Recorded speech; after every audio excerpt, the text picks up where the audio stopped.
China is marking 70 years of communist rule with a massive military parade, and protests are taking place in Hong Kong on what demonstrators are calling a day of grief. Well, our chief correspondent Richard Gaisford is in Hong Kong with the very latest on this. Morning, Richard. So we've seen a significant presence there all morning. There must be fears about how this day could go for the authorities.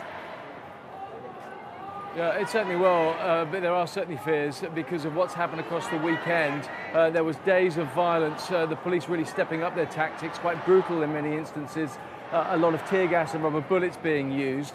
And they had said, the police and the government, that these protests were illegal, that they couldn't happen today. And yet, take a look at this around me.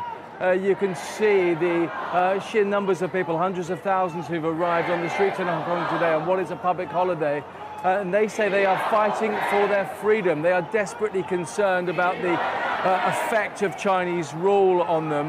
Now, Xi Jinping, who is the Premier of China, has started China's National Day, celebrating 70 years of the People's Republic of China by giving a speech in Beijing. He has promised these people that there will be 50 years of autonomy.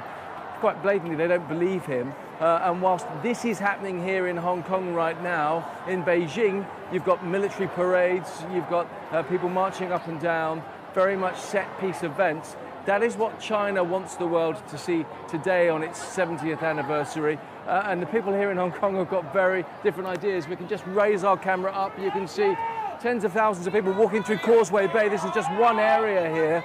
There are 8 protests planned across Hong Kong. It's going to be very interesting to see as the day goes on how the police deal with this, Charlotte.